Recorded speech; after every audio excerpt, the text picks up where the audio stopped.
Ma Mission TV, le miroir du monde. Qui a été allié de l'UDPS ou des sous-traitants de l'UDPS a été trahi. Histoire, ils ont renseigné sur tous les accords que l'UDPS a eu avec ses partenaires. Quand ça ne marche pas, on a un programme ensemble, FCC Cash. Quand ça ne marche pas, Kabila a bloqué. Quand ça ne marche pas, c'est les caméras qui volent. Mais finalement, Bino Oza clean comme de l'eau de source. Avec l'argent des Congolais, il y a des communautés tournées matin, ils ont le Moussanga.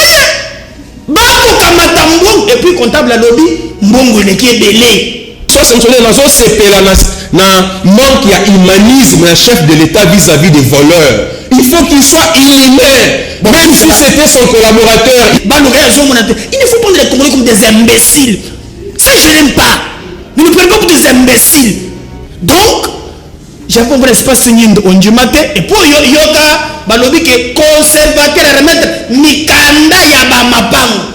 Même Bayebako Yassima. En tout cas, il faut pas qu'on misolo Yaba Imboka, Keba Ekoti. Un prévenu, détenu, vous voulez dire ici que les arbres théâtre, ça va venir, monsieur. Il faut éviter de venir étaler son ignorance sur le plateau de télévision. C'est du tribalisme au sein de la présidence de la République. Il n'y a pas de la géopolitique. Ils n'ont pas maîtrisé le concept géopolitique. Je m'attendais personnellement au monde que non, des millions dans le compte de la dame, de la bonne dame, bah, millions zanakati. Mais on me dit 900 000 $. 800, 800, mais par rapport à 57 millions, ça ne représente rien. Makambu ya détournement, koto na bato a PPRDT. Vina bango moyibi ya mbongo ya l'État. Oyezo salema lelo na tana bango eko salema te. Ce procès-là, c'est un procès bidon. Un procès bidon. Une justice de théâtralisation. D'abord, Azaki candidat à Baboula. Azu une affiche nae à type. Obabe nango effet. Obi effet. Ba petit na biso ba teka ba effet na matonge so ozobeta mwa kopo ba tiaka cigarette ba tie momba biloko bokoko banini. Alati azu effet atie na mutu. Azu pantalon. Maki. Azu pantalon à la maki résident. Azu pantalon à kati atie na affiche na lobi candidat Baboula. Ngai na revisai. Surtout à zone élection que ça dit pour ngai.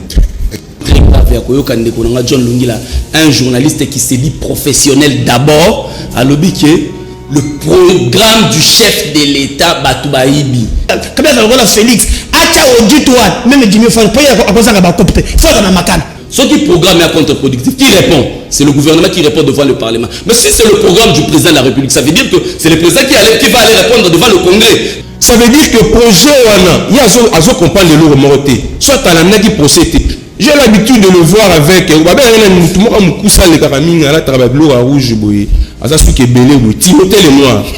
sont les deux. Il faut respecter les gens, monsieur. Dans la caméra. Je parle, il n'a jamais été nommé conseiller à la présidence. Pourquoi? Dans la caméra. Difficulté à Mboka Nabi, c'est ça que Joseph Kabila a tellement libéralisé le domaine de presse que tout le monde peut se réveiller un bon matin avec une formation déficitaire. Parce que même quand il parle, vous ne sentez pas l'intelligence. Parce qu'un député a pour mission de légiférer le contrôle parlementaire. Comment un monsieur comme ça peut faire le contrôle parlementaire? Au moment où bateau ba fingisa Kabila et pas ba congolais, ba inisa Kabila et pas ba congolais. Ils ont le droit à bateau boui. Bokangelanga ye muntu a détournanga ba sentiment. Vous comprenez? Alors, n'a pas vérité. Ma Mission TV, le miroir du monde. Faut-il mobiliser tout un quart de reportage à Radio-Télévision Nationale pour une journée pour un procès? Il y a Vital Caméra, Bandeko Batali, Lobby Zalaki Bongo to Asisaki, na 4e audience.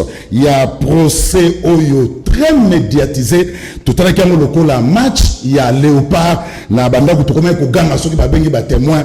tosolola yango nakati ya émission ya lelo bandeko batali nazana plaisir ya koyeba ke boza ebele liboso baetamu na bino eke pona kolanda dernier numéro ya Canal Presse ya poso. Merci na bino pour la fidélité, paix, confiance. Amis téléspectateurs, c'est bel et bien parti pour le 45 minutes il y a direct na Canal Presse. Nela Robaka, soit télécommande Boaka Yango parce qu'à cet instant ailleurs, il y a absolument rien ici, c'est le professionnalisme. Ah, tout ça la théâtre traité. Merci pour la fidélité. Équipe technique au grand complet, Koupar Bola, Rodi Louadio, Serge Makoso, Baza et Belé, hein?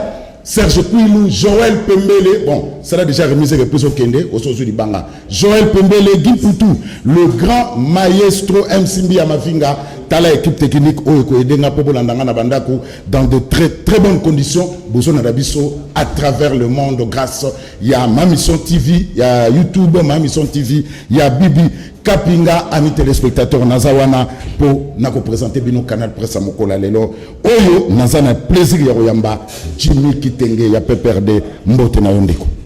Merci beaucoup Ndeko Zulu pour l'invitation. Et vous allez l'issoumu pour ngai na ya na chaîne sans pour autant dire joyeux anniversaire bien que Zaki Lobby, na président national et à partir na biso na honorable Jeannette Kabila Kyungu. Merci mesdames Kankolongo. Mbote. Ndeko Zulu mbote na bayi nyonso toza na bango na plateau esengo mingi kokutana na Jimmy camarade nanga PPRD nano ata présenter te na DG biso mena monete dynamique info ekufa akusoki akola musango lisusu. Merci aussi na bayi nyonso bakolanda biso na ndabo. Je veux aussi me joindre parce que bato bamona kakeno on a un problème non je peux te répondre tout na souhaiter joyeux anniversaire na ancien chef de l'État Joseph Kabila Kabanga pour fêter anniversaire na Elobi. Joyeux anniversaire. Merci mesdames. Alors ici son grand retour na Canal Presse yena ni John Lungila. Merci beaucoup. On est décidé bozongi sangai parce que d'une manière délibérée beaucoup ça qui ngai embargo na ibte soki na sala kinini John Lungila na kotsa ki recours na ngai. Heureusement que les juges présidents étaient tellement gentils qui requête nangai votre honneur, je vous remercie. Merci d'avoir traité avec rapidité ma requête et donné la réponse dans un délai bref. Je suis de retour, je suis toujours journaliste. N'a pas si Mbote na président Médard Kankolongo pe na salué lutte naï surtout pour na Athénée à Kabinda, mais na inaïbi c'est que na tiki déjà ba tracteur et ça misala na ibité sur Alembi. Merci John Mbote na ndeko na ngai candidat à Babola, mais je suis content qu'aujourd'hui il a reconnu qu'il est quand même du PPRD. Ça c'est très bien. Jimmy Banaka Lazam PPRD, il se cache pas. Ayebi pourquoi le John Lungila, un journaliste conflictuel. John Lungila, tango yo kakambo, et ça la connaît. Nazali journaliste conflictuel, nga nazali muto vérité. Cela veut dire que biso malheur toujours na habité sur les ali grâce, tout sera toujours na longueur d'avance sur certains. Ndeko Zulu yo osala na ba kondi. Lokola conseiller en communication, nga na yebi yo oza conseiller au culte ba konzebele. Oya ba konzebele, ba consulta yo, ba passa par yo, pesa ba vina yo et consort. Ça veut dire que les gens ont voulu donner l'impression à l'opinion être attachés de presse dans un cabinet et bandagi na John Lungila. Les gens ont voulu donner l'impression être conseiller en communication dans une institution et bandagi na John Lungila. Ils m'ont combattu, ils m'ont salué na opinion en disant que nazali kaka na sima ya batu kona la nakabambungu. Ndeko Zulu, quel est le président de la République le Rokuta Frédéric Cheo Azakuna? Edmond Zouba a failli se suicider parce qu'il n'était pas retenu dans la liste de la presse présidentielle. Quel est le ministère? Quand on a un ministère, au monde a un journaliste, on a mis sur la finga ingai. Que au petit bitinda ya mikai, au petit bitinda ya boui, au nani ya boui. Tous travaillent dans le ministère. Ça veut dire qu'aujourd'hui, l'opinion doit comprendre que souci na bango ezalé que bango peut pas lukaba kota mais moyen ezala guité. Donc le ba koti mais bazolo belo ko moroté. On a le vérité, est-ce qu'il y a aussi? Merci. Est-ce qu'il y a fini? Merci. Merci John Lungila. Alors, quelques informations, tu as un problème. Il y a Passi na Kinshasa, il y a Mai, mai eza kobima te nayebi te nalobaki yango lobi député national nini akointerpele DG ya régie des eaux baexplike biso nano problème ya mai problème so ya problème ya courant lelo soki nakomi retard parce que bato baye kotondela ngai na lupangu balobi ndeko zulu ifo loba yango na funa na kabino babengaka funa club kuna baza na transformateur moko bazaki kokonnaître kama délestage te lelo bakomi connaître kama délestage pourquoi quartier na babani kotonga bandaku charge ekomi ebele mais basengi na DDK ya SNEL population ya funa esengi na DDK ya SNEL etiela bango transport mususu pembeni ya transport na po place cabine ezali ya funa club eza lupango ya SNEL alors botiela bango transport mususu po quartier wana déjà bato batongi bandako ya étage transfert wana eza ko supporter lisusu courante et comme délestage départ moko baye bakati na tongo ndeta fana bima baye bakati départ wana bakozomisa bango lobby na 9h conséquence ba minigi bakomi na quartier surtout soki bayebi que bokolala mulili na départ na bino yango to sengi na DDK SNEL sala effort okene ko bakisa transformateur mususu na kabino babengi funa club boyebi yango malamu parce que quartier komi ba miyibi bakomi wana à cause ya mulili wana ezali mbela topesi mbela mususu ezali kamo ya Transco toza kozela charge ya communication ya Transco apesa biso information pour ba travail mususu balobi basali 4 mois 5 mois 6 mois na Transco baza kofuta mate yango tento zo son de cloche ya charge ya communication ya Transco kala mingi te akopesa biso yango alors est-il nécessaire ya ko médiatiser procès ya 100 jours ya Vital Kamerhe hier on a mobilisé le quart de reportage ya RTNC baja basalaki musalate basalaki ba journaux télévisés na bangote basalaki ba émission te quart de reportage mobilisé na prison centrale ya Makala. Question Meda Kankolongo, est-il nécessaire de médiatiser procès ya 100 jours? Nikozulu Tikana pesa merci en tout cas pour la première fois que Congo eza Congo en tout cas na sepela ki lobby makasi obiki to chuko kutana bokonzi moko ya Kanyaka bokonzi pomola mboka pendant 19 ans ce que mizoli mbongo à l'état kenda na yo muto azate nous avons eu des rapports ya ndenge na ndenge mutoko kamata mbongo tout ça webi ce qui balingi basala par exemple ba auditer 5 chantiers de l'état o batali sabiso be soki ba fongole procès to ko sala ta ba 4 mois na télé po ba ko kanga miyibi na ndenge akosakana te pour moi oyo na bundaki etumba ya solo na pesi merci na bazuzi lobi na monieze la ba général bazana bar directeur à banque centrale na bar ba ministre na bar et puis na banzake même bayeba ko yasima en tout cas il faut pas kamba misolo ya ba imboka ke ba ekoti. Est-ce qu'il fallait mobiliser? Mais oui. Tolubaka, la démocratie c'est le pouvoir du peuple. Mbongo ebele owana ndeko Zulu maintenant il est grand temps.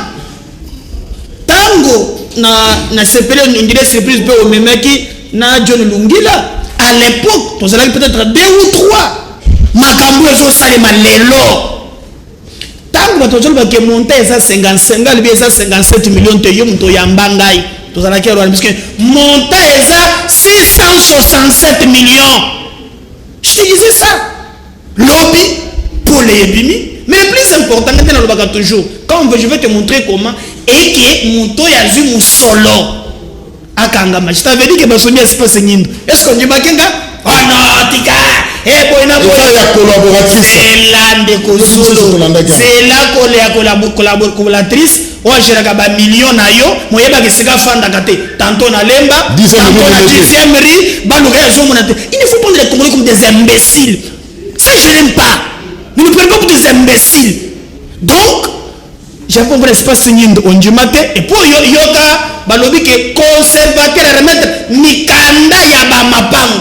Oh, bisoto yebana avant de rentrer dans pouvoir, par exemple Ngai, Vital Kamerhe ayambanga ça je le dis la caméra, ayebisanga à l'époque même que pas na yebisika zo fanda na simawana ayamba bisona conseiller principal oyo ya chef de l'état.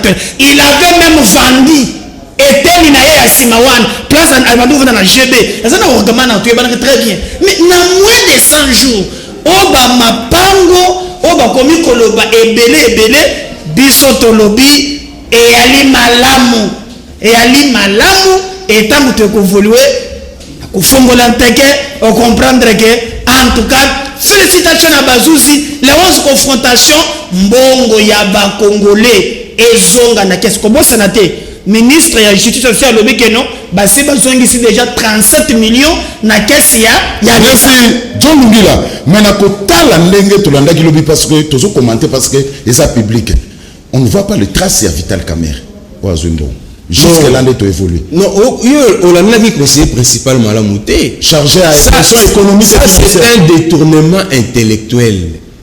Ça veut dire que pour comme au fur et à mesure le procès a évolué toujours comme à Pembeli Yanibi.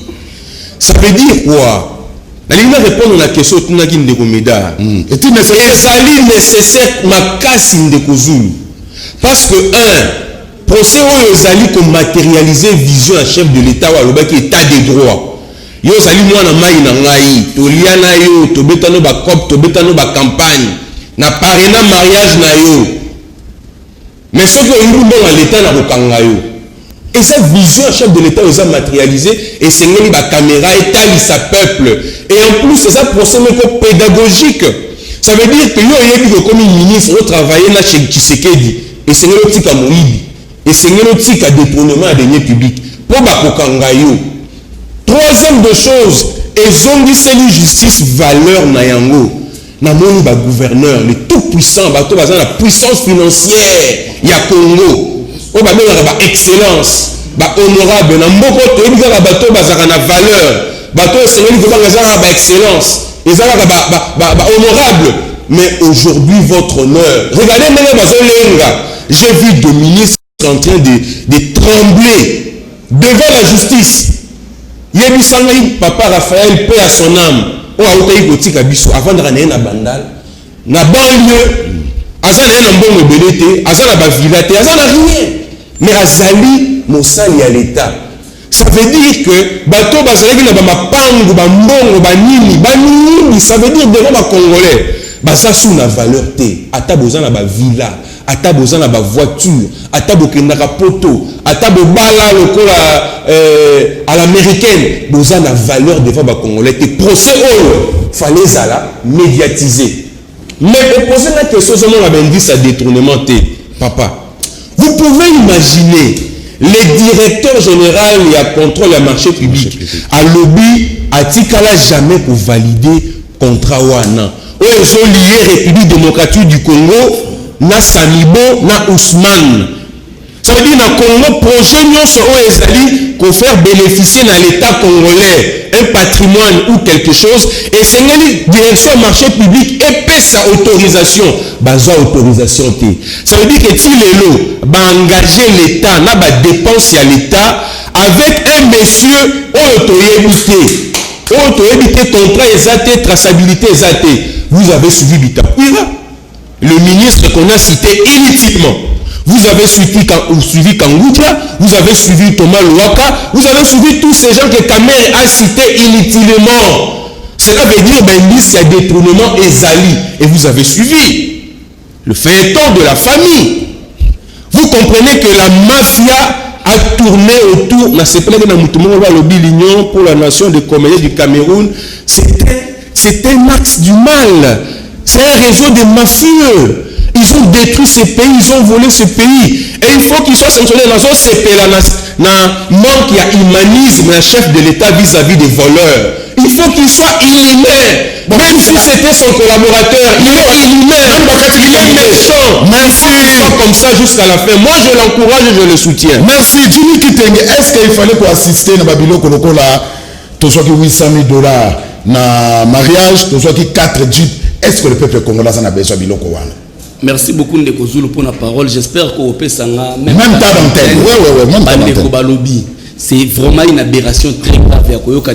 John Lungila, un journaliste qui se dit professionnel d'abord, a lobby que le programme du chef de l'État Batoubaïbi, il n'y a pas un programme du chef de l'État dans la Constitution. Les programmes, c'est les programmes du gouvernement. Papa, programme à chef de l'État. Quand le sous-bassement, quand les prémices, les amadés, inutile de voir le fond. Parce que déjà, au Salaka Mbeba, il y a un programme, il y a chef de l'État. Les programmes, c'est les programmes du gouvernement. Deuxièmement, Médard Alobi, qui est 18 ans, il y a Bamibi. Mais le propos de Vital Kamerhe aujourd'hui, Alobi clairement n'a procès que Tokuta qui réserve à plus d'$1 milliard. Bamibi Batiki, plus d'$1 milliard dans la banque, dans le barango Mikolonion, so awa. Pendant que Tokuta Moka na Nyongo, il y a 14 milliards. Ce procès-là, c'est un procès bidon. Un procès bidon, une justice de théâtralisation. Pourquoi? Parce que c'est vide de contenu. Balobi, détournement de deniers publics. Mbongo Dimaki autant. La personne qui a pris de l'argent, il est là, il est vivant. Le commandant de la garde républicaine, que je salue, le général Christian, a reconnu avoir vu 2 maisons aux habitables. Le président de la République, selon le propos du commandant, il était content. Et plus loin, Ndeko John Lungi l'a lobby Mbongo ya Moka, il n'y a pas de contrat Bazo Pesango. Je reviens au propos de Vital Kamerhe qui dit ceci.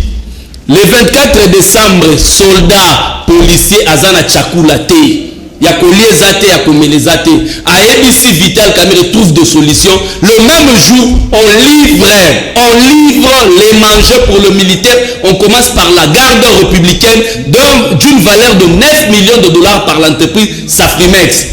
Un contrat gré à gré et qui collecte 5 millions de $, référence, document Kabane Moumbi, procureur général de la République. Mais le président de la République et son directeur de cabinet, Babimisa, ça ordre, il y a $9 millions pour que les soldats Bilo Kwakolia. Tout ça, si on veut résumer les Kozulu, il a qui c'est que sous-traitant, on a plateau sous-traitant, il y a UDPS. L'UDPS n'était pas préparé pour diriger la nation. Des incohérences autour, il y a des questions, il y a procès. Ma salito, il y a procès. Et là, qu'est-ce qu'il n'y a pas de compétences au sein de l'UDPS? L'UDPS n'était pas préparé. Tu verras que les gens qui chargent Kamerhe, les conseillers du président qui charge Kamerhe, sont le conseiller de l'UDPS et le Louba. Mais les gens qui dédouanent Kamerhe sont des conseillers de l'UNC du Kivu. Malheureusement, pour nous, on constate que la présidence n'a pas maîtrisé la géopolitique. Les compétents au niveau de la présidence, c'est seulement les gens du Kivu et du Kasaï. C'est une déception. C'est une déception. Ça n'a pas de fond. Le contenu est vide. Déjà, quand vous dites que le programme du président de la République, ça joue programme d'urgence. Non, tant que vous êtes au pouvoir, il n'y a pas d'urgence. Il faut que l'institution soit Koufanda. Vital Kamerhe, président de l'Assemblée nationale, deuxième personnalité en Moka, il vous dit qu'il n'y avait pas de gouvernement. C'est une aberration. Mais quand il y a un gouvernement, un conseiller, la président chargé à question économico-financière, a bimisi ba relevé bancaire à lobby, mbongo ba pesa Samibo, ils ont 66 millions. Mais bango ba 57 millions. Pourquoi différence? Ça prouve à suffisance. Dans le lobby conseiller, on a bimisa que ça conseiller nani. Azaya wapi. C'est du tribalisme au sein de la présidence de la République. Il n'y a pas de la géopolitique. Ils n'ont pas maîtrisé le concept géopolitique. Les gens de l'UDPS Louba chargent Vital Kamerhe. Les gens de l'INC du Kivu déchargent Vital Kamerhe. En tout cas, l'UDPS n'était pas préparé pour diriger le pays. J'ai dit aux sous-traitants de l'UDPS, il est en médaille à président parti politique. Quelqu'un qui n'a jamais milité dans un parti politique, il se réveille demain comme c'est la République des présidents, à comme le président d'un parti politique. Ce sont des aberrations. L'autre sont comme la gestion. Il va faire quoi? Merci. Alors, mesdames, quand Colombo, jusque là, dans le procès, il n'y a pas d'indice que Vital a détourné bon. Makambu ya détournement, quand on a battu à PPRDT, vina bango moyibi ya mbongo ya l'État. Oezo salema lelo natana bango eko salema te. Nous avons vécu dans ces pays, je vous rappelle très bien. Ils ont ramené Mboka Nabiso par terre. À l'époque, le procureur général Azalaka à la recherche des infractions. Kabila chef Nabango, il a compris que Moyibi Eleki jusqu'à nommer nous autres Bambi Pouete Alande la Bango. Et vous avez très bien à l'époque, c'est 15 milliards qu'ils ont volé par jour. Ils ont installé un programme bidon, le 5 chantiers de la République. L'eau, l'électricité, l'emploi, la santé et consorts. Ils ont quitté les pouvoirs. Quel est l'État il y a 5 chantiers? Oh, ce qui Félix, Félix, a même Jimmy Fall, ils ont tellement détruit la République jusqu'à la moelle épinière. Écoutez, c'est un tribaliste. Quand il dit les Bitakwir, à ça, dans la caméra. Je parle, Bitakwir n'a jamais été nommé conseiller à la présidence. Pourquoi? Dans la caméra, Bitakwir a changé, il est de Kassai. Quand le tribalisme te monte, les Kassai, Bassayoni. Kabila, président de la République, Matata, premier ministre, Moussoui, où est le problème? Au Sarakawat. Et tu vas dire, où? Kabila, président de la République, Matata, premier ministre, Bangonion Sobasso, il y a Zalakawat. C'est ça le manque d'argument. Son argument est silly. On te va dire, ah ouais, vide. Argument exact. Il parle à Moni Balovieux pour le bien. Papa, ta mère appelle un comptable. Atelier la banque centrale. On lui remet l'argent. Ce qui passe Mbongo n'a réussi à combo ya muto azwaka. Il sait basu Mbongo d'abord na des tranches. Basu 1 million, 2 millions. Bakei kopé ça un certain John Tubakangi, le ministre de la formation de l'INC. Bakopé ça dans Wad. Na en face de l'hôtel Galgi. Na villa naye. C'est comme ça que vous blaguez avec l'argent des Congolais. Vous avez communauté tournement, vous ne vous kamoussanga. Bako kamata mbongo et puis comptable à lobby, mbongo ne qui est belé. Bakei na yango, mbongo et kei na matani. Tantôt, et de douane ba conteneur. Mouima, Jano. Tantôt, et de douane mitour à la présidence. Alors que dans les contrats, c'est c'est 600 bango ba wangani admettre que c'est 57 millions. Le 57 millions, c'est pour remettre la clé. Ils ont déjà jamais gagné dans la Kingabo wana. Il y a pas de foutre les ambongo na yapa. Ako ça va passer fongola. Jamais gagné. Kabundu non? Ndako na ya Kingabo. Ya ako ça va fongola. Azo c'est la tête non. Oh sima yokoya non. On a remis 57 millions. Jona il sait très bien sans soubassement. Et on a dit ministre de la finance. Il a décaissé l'argent sur ordre et à ministre de la finance. Quand il y a le il n'y a même pas eu. Et d'ailleurs, il disait, il y a le chef de l'État, Coco, avocat lobby, est-ce que Tango Ozwaki Mbongo, président de la République, a se concerté là-yo? Est-ce que M. Kamere peut montrer au tribunal? Oh non, monsieur, avec ça, mais tout ce qu'il faisait, c'était sous instruction du chef de l'État. Tout ce qu'il faisait, c'était sous instruction du chef de l'État. Il avait dit que Bakut Batekela comme on a Diamalte. Alors, la vérité, Diamalte le venir. Pour y aller, il y a aussi une noyade sur l'eau. Naturellement, tout simple. Qu'est-ce qu'il avait dit? Atekela comme on a jamais. Mais Diamalte le venir. Il l'a réussi combien de minutes? Nalikambokam, vérité, ça dit? Vérité, ça dit?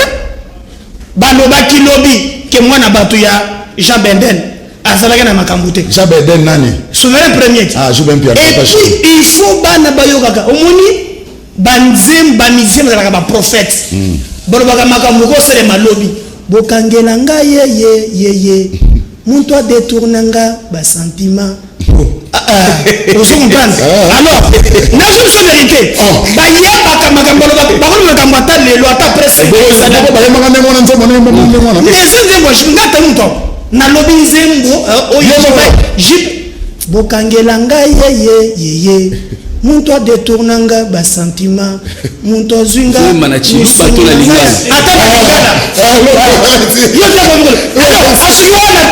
asiko ayemanzemo mususu aloba yango nalingananga nani kombo kimenga yango nalingananga ata na bikeji alors ozomona sikoyo bofanda to la bikeji ataka musumu to kalinga kolinga siko bozwi omoni siko conséquence ya lobi pour moi esalinga soni esalinga mawa et c'est ça l'état de droit biso tolongaka bato akanyako bakusupporte yango te po tobandi kofouye dans le passé mbongo ya Oxim Bank o bazwa Kamil bato bakokota boloko. Merci John Moula. Depuis quand directeur de cabinet devenu un ordonnancier? Omoni bato bafingisa Kabila et pas ba congolais ba inisa Kabila et pas ba congolais ils ont le droit bato boy D'abord, Azaki candidat à Baboula. A une affiche naé à Tipa. Au babé n'a pas effet. Au bien fait. Bah petit n'a pas été à fait dans ma tongue sur aux obéta moi copo batia cigarette batia mon babilo raboko ko banini. Alati a eu effet à tien amutu. A eu pantalon. Maki.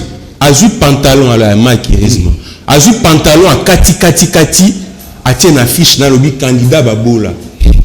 Ngai na revisaï. Sauf à voir l'élection que ça lui prend ngai. Parce qu'on ne pouvait pas tolérer de telles aventures. Imaginez-vous un monsieur comme ça, député national. Qu'est-ce qu'il allait apporter à l'Assemblée? Parce que même quand il parle, vous ne sentez pas l'intelligence.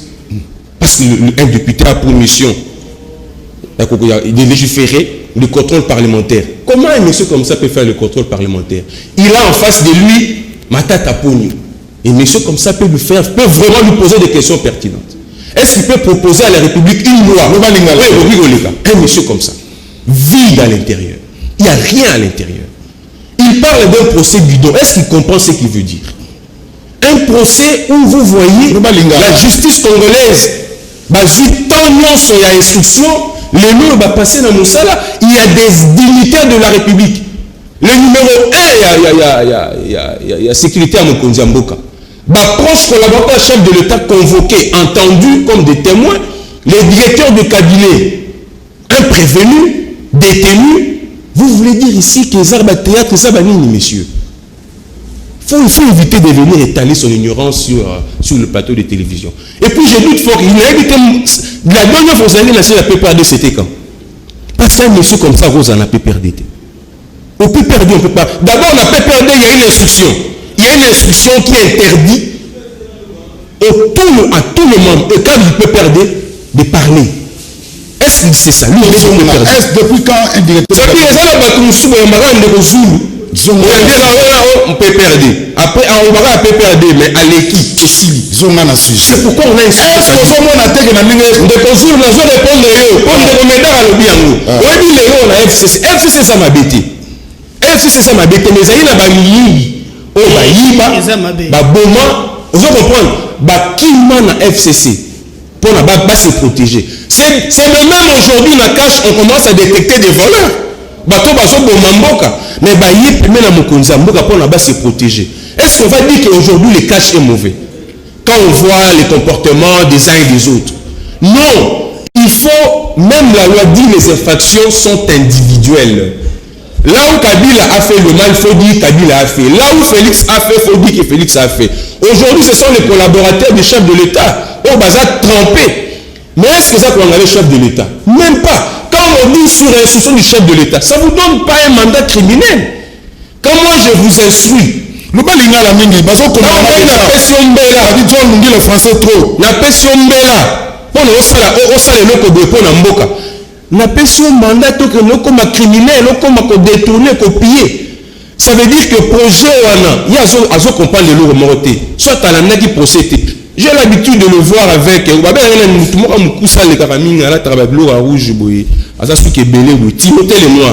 ce sont les deux. Il faut respecter les gens, monsieur. Merci. Parce que au moins les télévision et ces paroles là-bas tout. Et c'est que ça rappelle la part des choses, messieurs.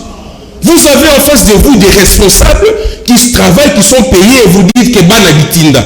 C'est ce que vous faites avec Timothée chez Caméré. Vous prenez de l'argent et tu viens ici défendre quelqu'un contre la ligne. Ne citez pas les noms des gens. Je vous en procès, s'il te plaît. Moi, je suis l'homme le plus heureux. Parce qu'il y a une année, tout ce qui se passe, nous l'avons dit. Toyebisaka mokonza mboka mafia ezali na porte na yo fongola miso. Toyebisaka mokonza mboka kesa l'État ezo saigner. Fongola miso sinon te bakoloboza moyibi te. Olandi gouverneur à banque centrale maya miso kitingai. Olandi ministre de la finance on m'a fait des pressions par courrier téléphonique pour débourser de l'argent. J'ai rappelé au directeur de cabinet. On ne peut pas toucher la réserve à l'État. Nous serons en difficulté. Et c'est là que le problème a été. Parce que quand Kamere arrive à la présidence de la République, il installe la République démocratique de Kamere. qui avait pour mission de remplir ses intérêts personnels. Il a paralysé, j'ai retenu le propos des ministres d'État. Il nous a paralysés, il nous a neutralisés pour que Makamuno Salobi a salaki yango parce qu'il ne fallait pas engager la dépense, il fallait pas ça la gestion à faire courante. Mais à Boïba ça la dépense, il y a ici la caisse à l'État 57 millions. N'est-ce pas, c'est à moins de 3 semaines, est-ce que c'est normal? Merci. Et tant le moto a boyé, bâtir devant Bazouzi, autre ça, et ça va faire il y a millions de Kouzou. Pour ne prouver que yo il y a millions, et Singeli va réunir, bâtir va piller. Parce que c'est tout un réseau. Une seule personne ne peut pas tourner 57 millions. C'est tout un réseau. C'est un réseau. Et pour démanteler un réseau, il faut prendre du temps. Il y a un candidat Babola. Prends tout ton temps. Merci. Ça, c'est un procès destiné aux intellectuels. Même temps d'antenne, Johnny Kitenge, 3 minutes. On a comme l'impression, dans le déroulement à procès, avoir le bâtonnier Coco Kayubi.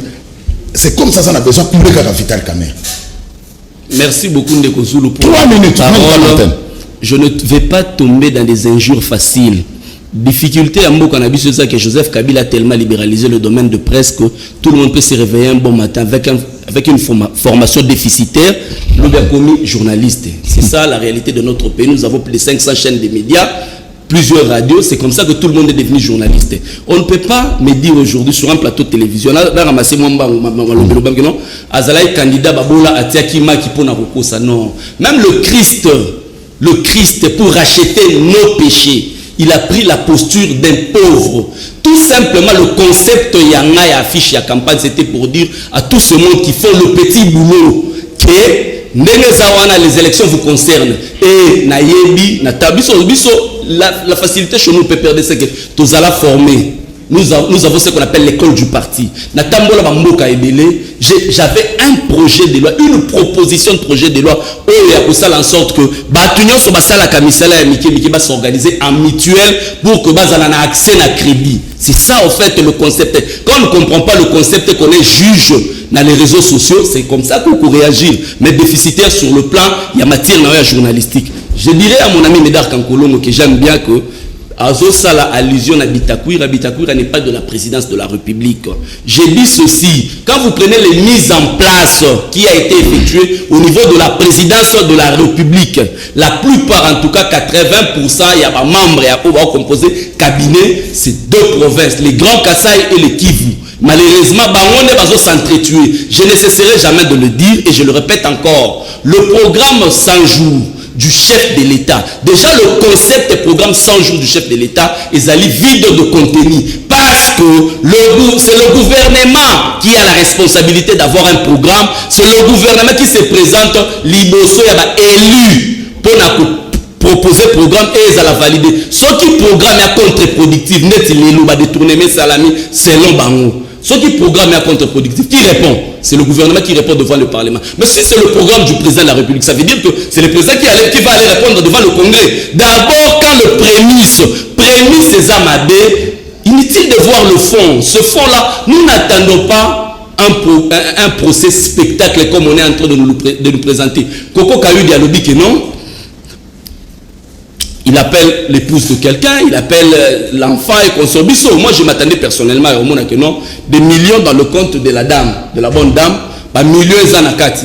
Mais on me dit 900 000 $. 800, 1 million. 800, mais par rapport à 57 millions, ça ne représente rien. C'est un procès vide de contenu du moment où les prémices ne sont pas bonnes. Donc, il faut comprendre une chose.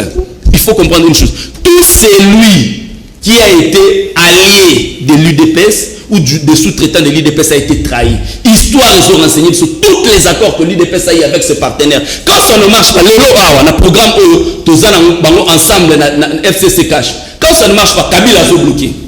Quand ça ne marche pas, c'est le caméra qui vole. Mais finalement, Bino Oza clean comme de l'eau de source. Mais ça prouve à suffisance.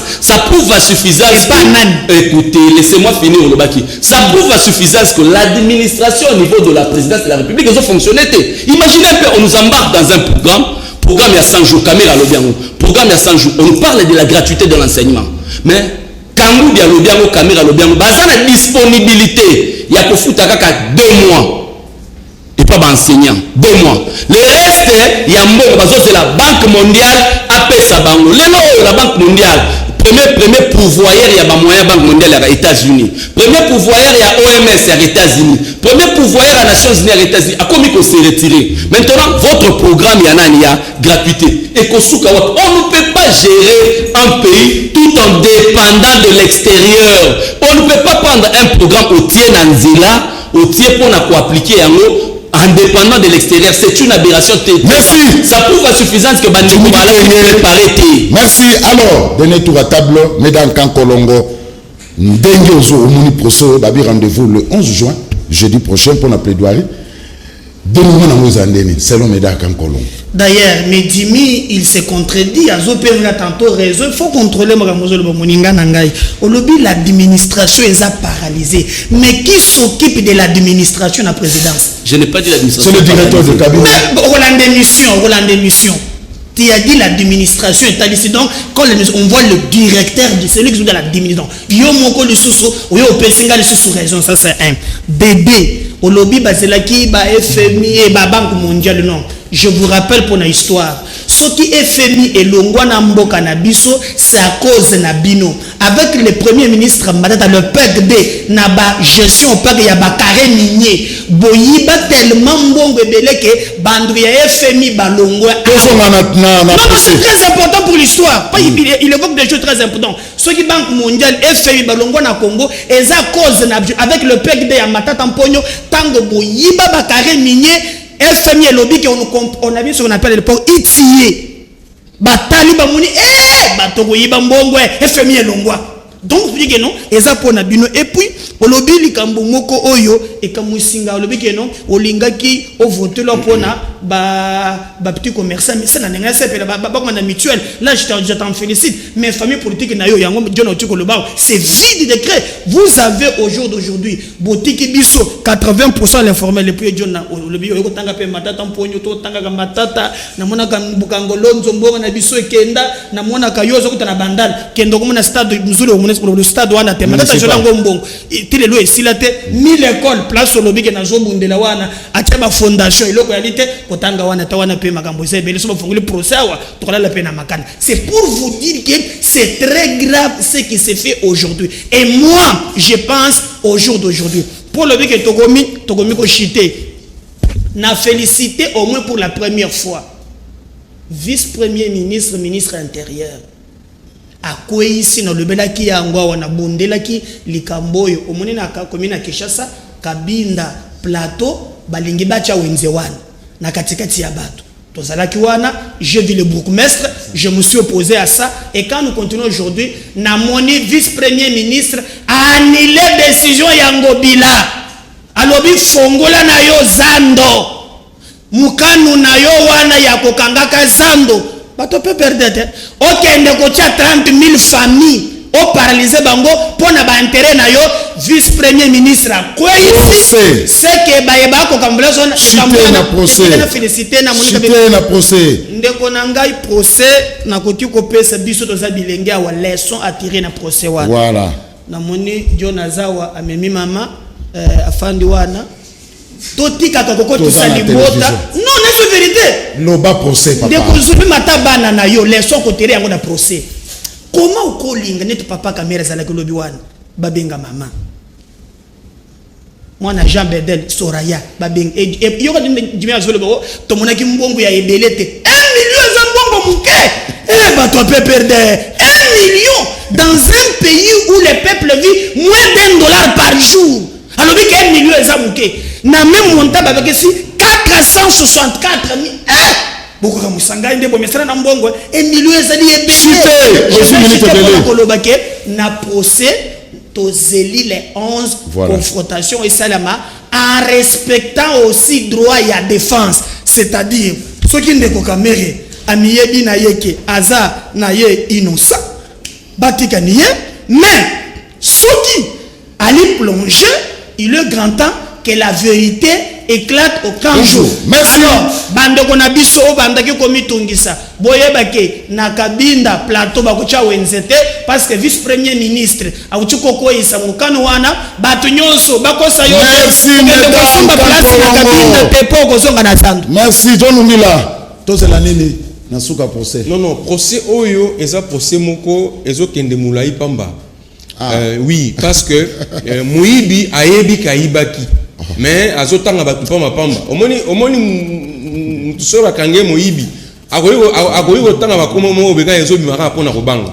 Donc on s'est rendu compte que batu nyonso ba convoqué comme ba témoin parce que bazala qui cité par le président Kamere, c'était pour rien.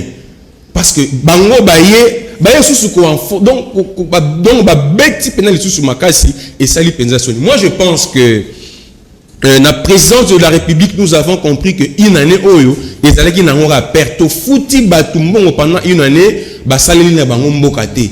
Bazale ko perdre de temps pour na ressona entre bango guerre ya leadership et puis bayebaki limite ya mutona mutute. Tala eloko bazalaki incapable ya ko gérer na niveau ya présidence et ko bima devant bazouzi. On a assisté à un spectacle honteux entre le conseiller principal et les DIRCAB. Ça veut dire que l'oko bango bakokwa ko gérer na cabinet kunate et ko bima devant le caméra et salisoni mingi. Tozo zela baye bisabiso et sika 57 millions et qui ça fait une année mbongo année bimaki on a appris qu'ils allaient qui 66 millions quelque chose. Nous voulons savoir qu'est-ce qu'on a fait de cette somme. Balingi bala kisabiso bandako batongi na Kisasa bandako batongi na ba province zala ki retenu soki balaki sibiso yango bato bakangi banko ba miyibi nde bakotika bango mais soki tomoni babiloko wana te o mbongo à l'état ebimaki bato wana esengeli bakangama au-delà de ça ba infraction eze belé hein parce que mibeko epekisi kopesa marché na muto ozana en relation d'affaires tomoni libota ne comédien alobi yango tina kozongela ezati. Voilà pourquoi moment otozali et ça moment sous pour défendre ba pession mbongo na GB pour défendre yé na plateau à télévision ezate. Même les avocats sont en difficulté. J'ai assisté à ces plateaux ba tout mususu ba rappeler nga ba avocat to mona ki lobby na procès. Ça veut dire bazo poser ba question marambo bazo ebate. Donc une scène honteuse que j'ai assisté sur ce plateau, mais je n'ai pas regretté de participer à cette émission. Nous avons suivi son combat de près pour Marambo Atene à Kabinda. Mais Sengeli Ayeba que ministre d'État et PST Ayebi Makambo Anate. Ayebi Makambo Anate, Ayebi Angote. Ayebi Angote. Merci. Na chuté bandeko ba pesinga raison ya koloba que non quand il y a de contradictions il y a l'icolo na niveau il y a l'icolo de contradiction entre des cadres de la présidence de la République ça veut dire que on comprend directement que bato basala qui préparait pour na ko diriger Mboka mais c'est quand même regrettable que de journalistes qui viennent sur le plateau ba au critiquer PPRD, ceci, cela, pendant que les mêmes journalistes, ce sont des chercheurs d'emploi dans des cabinets politiques des ministres du PPRD. Mais au-delà de ça, Zelana, Silisana, au-delà de ça, au-delà de ça, Ndekozulu, la population congolaise, n'a minito, Bazo Zela, président de la République, c'est lui qui sera à couper sa bilan. En 2023, bazozela na question sociale ya gestion de Covid-19, bazozela na question ya carburant qui mais l'impact sur le plan social ezate, bazozela na question ya kolia, bazozela na question wana nyonso. Ce procès c'est une distraction. Nous avons passé une année de distraction dans programme 100 jours qu'on a décrié tous. L'histoire s'est chargée de nous donner raison. Nous disons encore, ce procès est une distraction. L'arme du procès, c'est la preuve. L'arme du procès, c'est la preuve. Batika distraction, président s'atteler dans la question sociale et la population, c'est ce qui sera comme étant le bilan. Merci. Hier, en 2023. Alors, merci la poudre de chasse. Président à tout théâtre sans souci, mon Kilimo Bimba, Zotel Abisso depuis Kitambo. Pour de chasse, merci. Grand fan de Canal Presse. Bas message. Ndekozulu, pourquoi tout IDPS est contre Vital Kamere? Ingratitude, Ezandenge ya IDPS. S'il vous plaît, quel est le bilan? Il y a un ministre à IDPS. Zéro Sony, Alain Passi. Ndekozulu, biso ba temporaire à Sonal, PMI. Ils allaient à PMI. Ils allaient.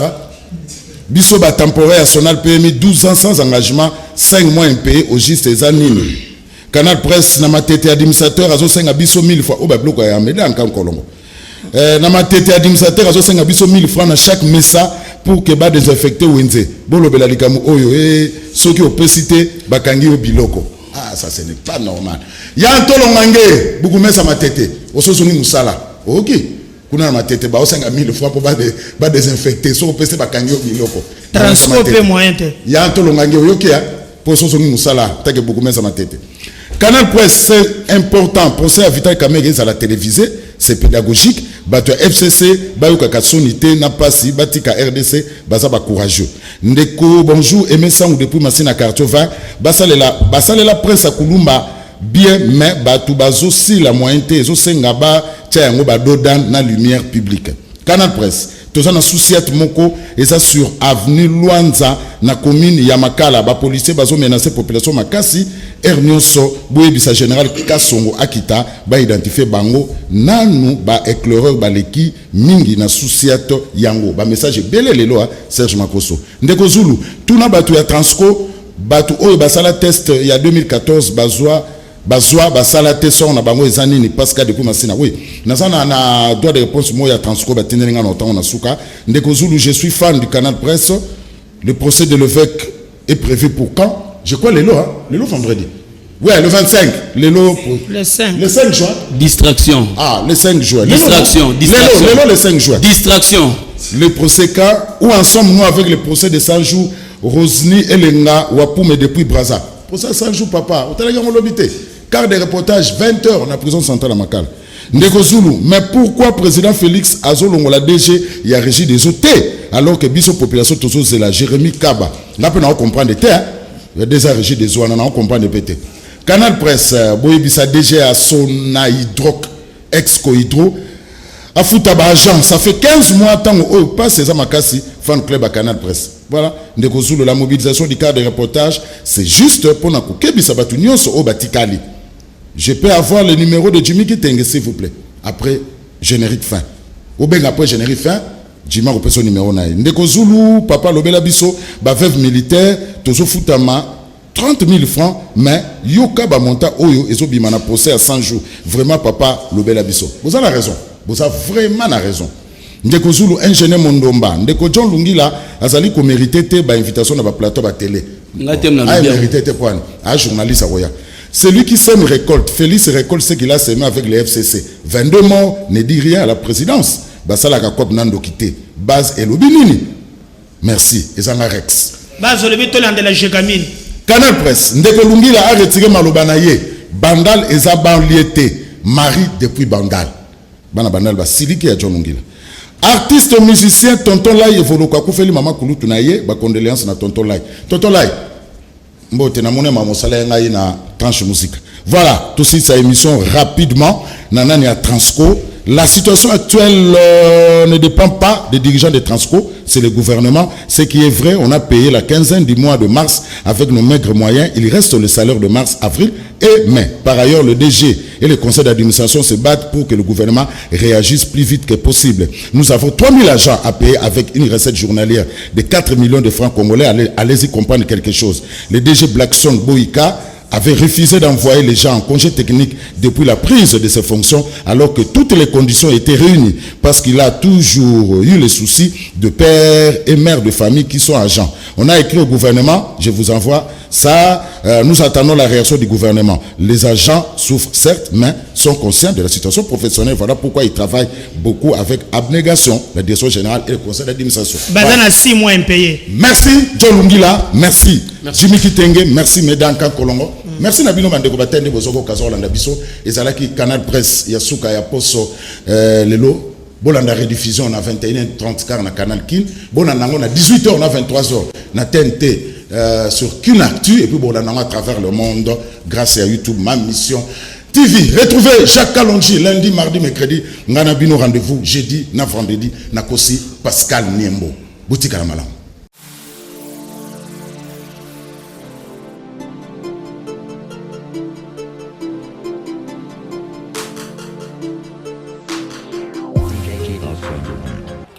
Dans le souci de répondre favorablement à l'appel du président de la République, Félix-Antoine Tshisekedi, et le gouvernement congolais afin de soulager tant soit peu la population congolaise en ce temps de la pandémie de Covid-19, l'honorable Alita Chamala a procédé à la remise des dons et des produits de première nécessité au centre Lindongué dans la commune de Limete.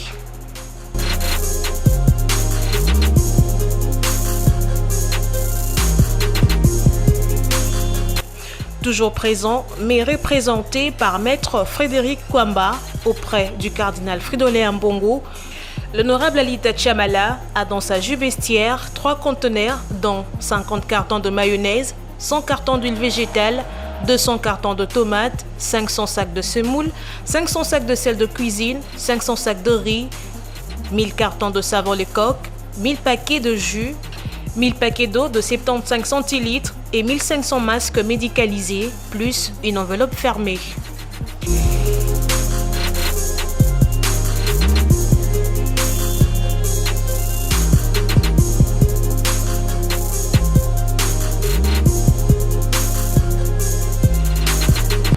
C'est pas un endroit de chrétiens catholiques, mais nous avons voulu utiliser le canal approprié. C'est-à-dire, nous nous sommes dit en déposant ces effets entre les mains du cardinal, il saura les orienter aux nécessités. C'est-à-dire, là, on voit l'être humain. Le cadre est humanitaire, que c'était ça. Alors, il nous a reçus. Vous nous avez vus avec lui.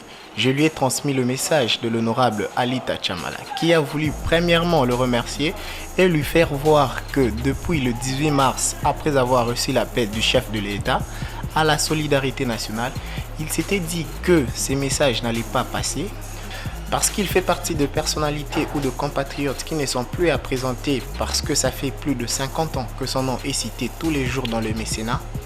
Mais il ne se limite pas dans ça. Il est père de famille, congolais comme je venais de le dire, alors cette bataille étant une bataille de tout le monde et de solidarité, il s'est dit qu'il pouvait aussi mettre la main à la pâte et agir. Vous avez entendu par rapport à sa demande, il a voulu également que le cardinal puisse le bénir, prier pour lui et sa famille et pour ses affaires. Et pour que ça ne s'arrête pas aujourd'hui ou à ce qu'il vient de faire, mais pour que à chaque fois où cette bénédiction produira, que le fruit de ses affaires, de ses travaux continue à être partagé entre ses frères ou les humains comme lui. Le cardinal est très ému par ces gestes. Il me l'a dit qu'il sait qu'en dépit de tout, il existe toujours des personnes qui sont sensibles à la souffrance des autres et qu'il était disposé à prier pour lui, à prier pour ses affaires comme lui-même l'a demandé, à prier pour sa famille et pourquoi pas pour moi qui les représente ici. Et c'est ça l'objet de la motivation de notre présence en ces lieux.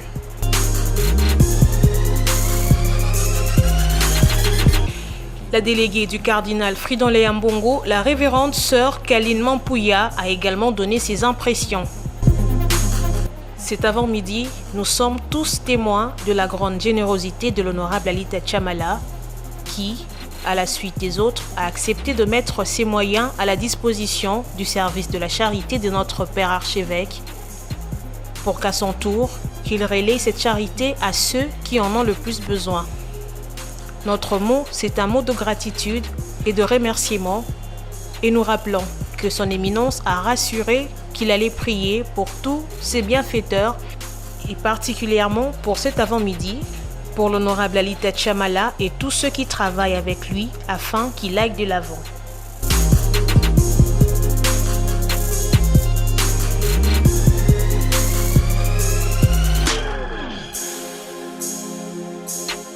L'honorable Alita Chamala promet de continuer cet acte de bonne volonté très louable dans les prochains jours afin de soutenir les plus démunis.